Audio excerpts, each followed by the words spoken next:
क्योंकि आपने अपना वजूद खो दिया, आपने अपना ध्यान खो दिया, आपने अपना सुमरण खो दिया, आपने अपना जो संचित किया गया पुण्य था वो प्रताप खो दिया। आपके अंदर जो तेज है आप उसको भूल गए हैं, आपके अंदर जो परमात्मा है आप उसको भूल गए हैं। आपके अंदर जो चल रहा है, जो जी रहा है, जो शरीर को चला रहा है, जो इस लोकांतर को चला रहा है, जो ब्रह्मांड को चला रहा है, वो सच्चे बादशाह को आप भूल गए हैं। अपनी ताकत को जो भूल जाता है वो कभी खुश नहीं रह सकता। ये जीव अगर इस अपनी आत्मा को भूल जाए, अपने इष्ट को भूल जाए, अपने वजूद को भूल जाए कि मैं कौन हूँ, कहाँ से आया हूँ, क्या करने इस धरा के ऊपर आया हूँ, कैसे कल्याण होगा, ये अगर भूल जाए, अपना लक्ष्य भूल जाए। क्योंकि जब गर्भ के अंदर जीव होता है तो ऊपर की तरफ पैर होते हैं, नीचे की तरफ सिर होता है। ये नहीं कि केवल कुछ लोगों के अंदर होते हैं, कुछ धर्मों के अंदर होते हैं। परमात्मा कहीं किसी के अंदर कोई भेद नहीं करता, उनके लिए सब बराबर होते हैं और सबके साथ एक जैसा व्यवहार करता है। सब धर्मों के अंदर इसी प्रकार से जीव पैदा होते हैं, इसी प्रकार से जन्म लेते हैं, इसी प्रकार से गर्भधारण होता है, इसी प्रकार से बच्चा बढ़ता है और इसी प्रकार से संसार के अंदर आता है। जब इस प्रकार से होता है, अंदर जब बच्चा होता है, अब तो साइंस भी ये प्रूव करने लगा है कि जब हंसते हैं तो भी बच्चे की एकदम से दिक्कत आनी शुरू हो जाती है और उसके चोट भी लग सकती है। साइंस कितना खोजबीन करने लगा है आज, जो पुराने ज़माने का नहीं पता होता था कि अंदर में जीव को कितनी कितनी परेशानियां आती हैं। माँ अगर तेज खा ले, कुछ तीखा खा ले तो उसके अंदर बच्चे को जा करके परेशानी होती है, उसको इतना दर्द होता है नरकों की तरह से। उसकी सोई हुई बुद्धि प्रज्ञा जो होती है वो थोड़ा थोड़ा प्रयास करती है जागने का। इसीलिए हमारे संतों ने ये कहा है कि वो प्रार्थना करने लगता है, मुझे गर्भ से बाहर निकालिए, मैं बाहर निकल करके आपको याद करूँगा और आप तक पहुँचने का प्रयास करूँगा। हे परमपिता परमेश्वर, मुझे बाहर निकालिए इस संसार से, जो मैं फंसा हुआ हूँ। अगर संसार में आया तो आपको भूलूंगा नहीं। बार बार प्रयत्न करता है, लेकिन कर्मों के अनुसार खेल होता है। बहुत से बच्चे पैदा होने से पहले ही चले जाते हैं, बहुत से बच्चे पैदा होते ही चले जाते हैं, बहुत से थोड़े थोड़े समय के अनुसार जाते रहते हैं, क्योंकि कर्म का खेल होता है। कर्म की गति टारे नहीं टरे। क्योंकि संसार के अंदर जो आपने काम करने वाले लोग देखे होंगे, कष्ट दूर करने वाले लोग देखे होंगे, वो बोलते हैं कि ये अभी बाबा जी आएंगे और कष्ट काट देंगे। कष्ट बाबा जी से नहीं कटेगा, आप कितना भी जोर लगा ले, चाहे कोई भी हो, चाहे कोई भी देवी देवता हो, नहीं काट सकता। कारण क्या है? कभी आपने सोचा बैठ करके क्यों नहीं कट सकता? क्यों बोल रहा हूँ मैं ऐसा? लेकिन कट कैसे सकता? रास्ता क्या है? कट इसलिए नहीं सकता क्योंकि सारा खेल कर्म बंधन का है। कर्म बंधन से ही सब कुछ चलता है, कर्म बंधन से ही जीवन चलता है। आपका जो ये शरीर प्राप्त हुआ, जो सुख दुख प्राप्त हो रहा है, जो परिवार प्राप्त हुआ, जो जगह घर प्राप्त हुआ, जो संसार में आप रह रहे हैं, जो आपके रिश्ते नातेदार हैं, वो सब के सब कर्म के अनुसार ही मिले हैं, संस्कारों के अनुसार ही मिले हैं। संस्कार के कारण ही ये जीव संसार के अंदर भटकता हुआ घूम रहा है और उस कर्म को इतना आसानी से नहीं तोड़ा जा सकता। देवी देवताओं की इतनी पहुंच नहीं है वो कर्म को तोड़ दे, चाहे जो भी देवी देवता हो। आप ये समझिए, जब श्री कृष्ण जी को, श्री राम को, हमारे संतों को, हमारे महात्माओं को, पीर पैगंबरों को कर्म से नहीं बच सके कर्म का भुगतान करना पड़ा, चाहे ज़्यादा करना पड़ा हो चाहे कम करना पड़ा हो, तो आप कर्म की मार से कैसे बचेंगे? किस प्रकार से कर्म से भाग सकते हैं? किस प्रकार से कर्म से दूर जा सकते हैं? कैसे कर्म दूर हो सकता है? कैसे कर्म तोड़ा जा सकता है? लेकिन इसका भी एक मार्ग उस परम तत्व ने, उस परमात्मा ने संतों के माध्यम से दिखाया है। दूसरा कोई रास्ता नहीं कि और किसी माध्यम से पैसे से तोड़ा जा सके, यज्ञ तप से तोड़ा जा सके, दान से तोड़ा जा सके, नहीं तोड़ा जा सकता। नए कर्म बन जाएंगे, और ज़्यादा फंस जाओगे, परेशानी और बढ़ जाएगी, कम नहीं होगी। उन्होंने, हमारे संतों ने कहा है, नाम की जो डोर होती है वो बार बार कर्म से टकराती रहती है, प्रज्ञा इतनी मजबूत हो जाती है, कर्म को कमजोर कर देती है। जिस प्रकार रस्सी पत्थर के ऊपर रगड़े, लोहे के ऊपर भी कोमल रस्सी रगड़ेंगे तो वहाँ पर भी निशान बना देगी, उसी प्रकार से नाम की जो रस्सी है वो कर्म को तोड़ देती है। घिसा घिसा करके, रगड़ रगड़ के वो कर्म इतना कमज़ोर हो जाता है। संतों के सानिध्य, संतों का सत्संग इतना आपको मजबूत कर देता है कि उस कर्म को आप तोड़ सको और झेल सको।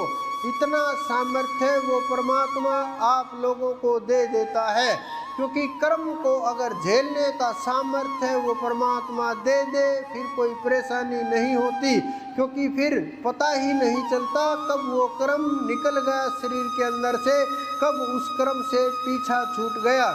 क्योंकि कर्म का जो खेल होता है वो आप रहस्य देखिए कर्म का, किस प्रकार से कहाँ उठ करके आता है।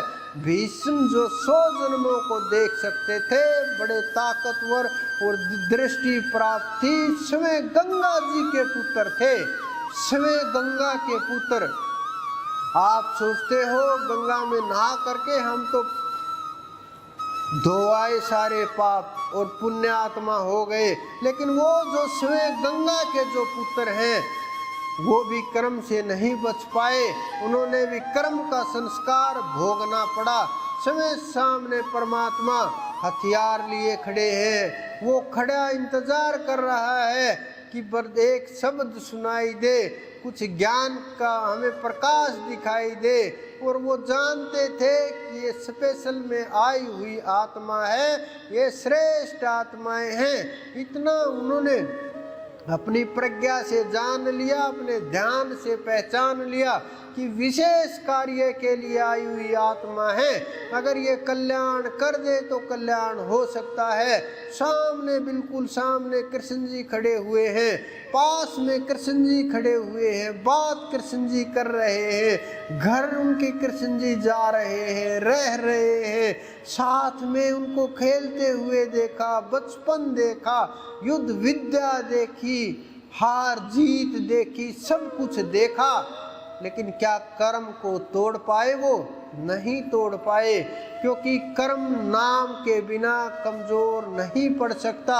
हम जा रहे थे, पिछले महीने की बात है, मैं देख रहा लोग भाग रहे, कावड़ वाले लोग थे, दौड़ रहे, मैं देख रहा, मन को देख करके चलते चलते किसी के मन के अंदर परमात्मा प्राप्ति की इच्छा है क्या? लेकिन वहाँ परमात्मा प्राप्ति की मैं हजारों लोग देखे, मैंने लाखों लोग देखे चलते हुए, चलते चलते, लेकिन परमात्मा प्राप्ति की इच्छा क्या, सोच भी और विचार भी नहीं, बस दौड़ रहे थे, भाग रहे थे अपने अहंकार को पुष्ट करने के लिए कि कहीं ये आगे ना निकल जाए, कहीं ये आगे ना निकल जाए।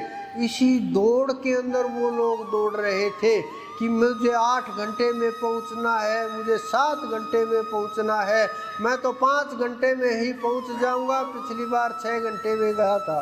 इस प्रकार से दौड़ लगी हुई।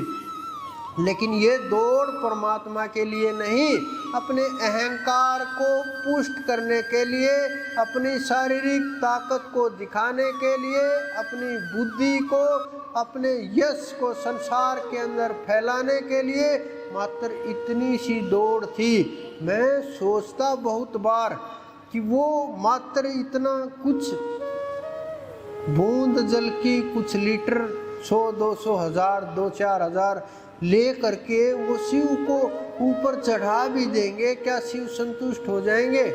क्योंकि शिव के जटाओं से जब गंगा बह रही है, कितना जल होगा जटाओं के अंदर, उनके अंदर कितनी ताकत होगी जो धारण कर लिया गंगा जी को, और हर पल वहीं बहती है।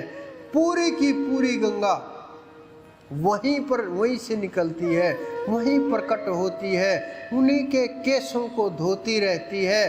क्या वो कुछ बूंद जल से संतुष्ट हो पाएंगे? अगर आप उनको बोलो कि नाम रटो, नाम से शिव प्राप्त होंगे, तो वो ये बात हजम नहीं हो पाएगी, क्योंकि उन्हें रास्ता मालूम नहीं है, उन्हें सच्चाई मालूम नहीं है, क्योंकि वो परमात्मा प्राप्ति का, वो शिव प्राप्ति का, वो महादेव तक पहुँचने का, वो आदि पुरुष तक पहुँचने का, वो आदि गुरु तक पहुँचने का रास्ता क्या है, और वो उस रास्ते के ऊपर चलना नहीं चाहते, क्योंकि रास्ता अलग होता है। मंजिल जहाँ पहुँचना है उसी के अनुसार हमें रास्ते का चुनाव करना होता है। अगर मंजिल के अनुसार रास्ते का चुनाव नहीं होगा, स्पीड नहीं होगी, हम वहाँ नहीं पहुँच पाएंगे। रास्ता कुछ होगा, मंजिल कुछ होगी, पहुँचना कहीं होगा, दौड़ भाग किसी प्रकार की होगी, नहीं पहुंच पाएंगे। आप कितना भी प्रयास करो, कितने भी मेहनत करो, आपको ये लगेगा मैंने बहुत मेहनत कर दी, इतनी मेहनत कर दी, बस इससे ज़्यादा नहीं हो पाएगी। लेकिन आप अगर उससे आधी मेहनत भी करोगे, चौथे हिस्से की भी मेहनत करोगे, तो भी आपका सफ़र और रास्ता कम होगा। जब सफ़र कम होगा तो मंजिल नज़दीक दिखाई देने पड़ेगी। लेकिन ये होगा कैसे? ये हमें पता चलेगा संतों के माध्यम से, गुरुओं के माध्यम से, जो हमारे पूर्वज पुराने संत महापुरुष हुए, उनके माध्यम से हमें ये मालूम हो जाएगा कैसे क्या होता है, क्या रास्ता है। उस रास्ते से अगर आप प्रयास करोगे तो गंगा जी भी आएगी, शिव भी आएंगे, और भी देवी देवता आएंगे, आपके साथ आएंगे, आपके सहायक होंगे, आपको रास्ता दिखाने वाले होंगे, मंजिल तक पहुंचाने के लिए आपको शक्तियां और ताकत प्रदान करेंगे। हर जगह आपकी सहायता के लिए आपके साथ खड़े होंगे। लेकिन वो होगा किस प्रकार से? वो रास्ते के द्वारा होगा, आपकी मेहनत के द्वारा होगा, आपकी लगन के द्वारा होगा, आपके प्रयास के द्वारा होगा। क्योंकि बिना प्रयास के, बिना लगन के उस परमात्मा तक पहुंचना आसान नहीं होगा।